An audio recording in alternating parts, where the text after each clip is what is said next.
I wanted to try out Sundance's online viewing options this year without spending too much time or money, so I just saw one film. Sorry Baby interested me the most out of everything that hadn't already sold out. And what follows isn't so much a review of that movie as much as it is a reflection on my experience watching this low-budget project made by someone early in their career. Also, because there's just one publicly available still, and I was really busy this week finishing up stuff I'd pushed back to finish my top 10 list. I'm not really going to do a bunch of video editing on this. You can listen to the rest of this like it's a podcast. The video is just going to be this Deadline Hollywood interview of the main cast. Sorry Baby elicits laughter, suspense, and despair at the times it most needs to. The large stylistic flourishes work perfectly, and most of the performances by Ava Victor, starring in her own directorial debut, as well as Naomi Ackie, Lucas Hedges, and that one creepy dude from the last couple Scorsese movies, all feel like someone you've met. It succeeded in the important ways, but I found it struggled more with the less significant ones. I haven't been to a film festival in maybe 6 or 7 years. Also, having just finished up my best of 2024 list, I was watching a lot of movies that had risen to the very top of critical acclaim. For lack of time, I haven't taken a lot of wild chances on smaller, somewhat less polished movies. In Sorry Baby, we're introduced to the protagonist Agnes after she's landed a full-time position as a professor of English. We get the rest of her recent life story out of order, uncovering some past trauma and the journey that got her to where she is personally and professionally. It's a very personal feeling film, and the way Agnes evolves works both from a writing and a filmmaking perspective. The opening shot of the movie is really striking and comes back around in a way I wasn't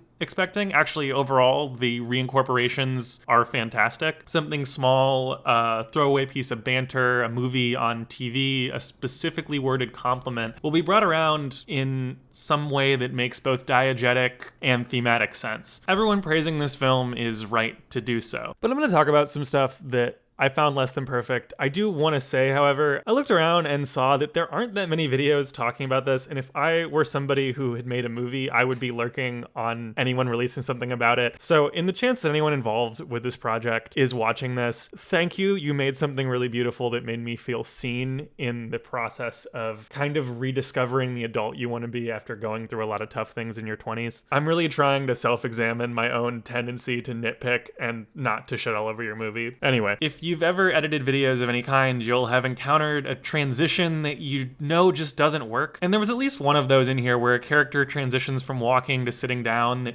feels off. I'm not talking about continuity errors. If something is only noticeable going frame by frame in Adobe Premiere, I really don't think that's a problem and can guarantee 99% of the time the person editing noticed it and correctly concluded that it didn't matter because it's really only YouTubers cataloging that things that see it. But there was at least one in here that felt like it could have been played around with a little more. More importantly though, I didn't feel this movie quite found itself stylistically. The dialogues between important characters feel recognizable and at least adjacent to realism. The relationship between Victor and Naomi Akkie's character is particularly fantastic, but early on they talk about going to a dinner party with some graduate school friends and describe one as kind of rude, and when you meet her, she's cartoonishly unpleasant. It's like those cuts. It feels off that these people would have such realistic dialogue, and my instinct would be that they would avoid this woman like the plague. She's not the only character like this. There are other small characters that are really just there to be a butt of a joke, but it's not consistent enough of a trend that it feels like it works. It's not a mortal sin, but the kind of thing that might be tightened up with experience or more pairs of eyes on the script and on set during production. Similarly, Jean-Carol Lynch is great in this movie, but the one scene he's in, he's doing a Boston accent and he sounds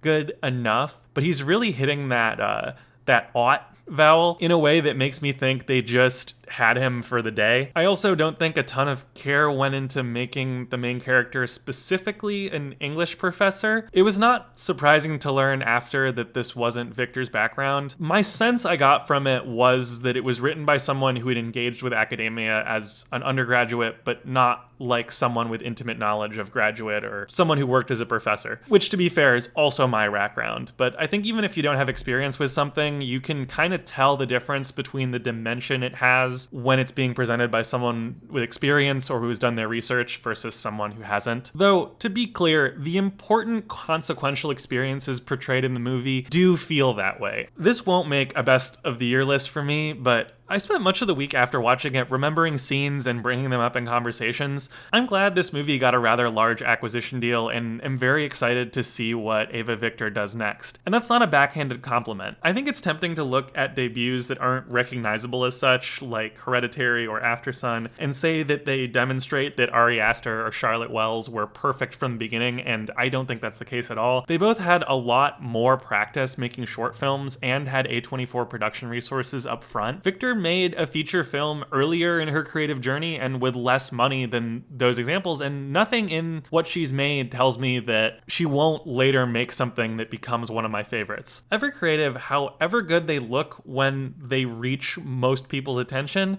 is that way because of a series of failures we didn't see. Michael Haneke has a reputation for being a controlled master, but I wonder how much of that is because most people have only seen his feature film career that came after decades of work in television that is much less known. Stanley Kubrick, probably the person that comes to mind most when someone mentions filming perfection, really didn't like people to see his older movies, and I think that's a shame, because the people we will consider masters in the future are maybe making imperfect work today. And to be very clear, Sorry Baby is not a failure. I find it rough around the edges, but it's very worth your time. I signed up for A24's membership because realistically it's probably going to save me money this year, and I'm excited to claim my free ticket when Sorry Baby goes to wide release. And I would recommend others do the same, though if you're someone who knows you benefit from content warnings, I would definitely look that up beforehand.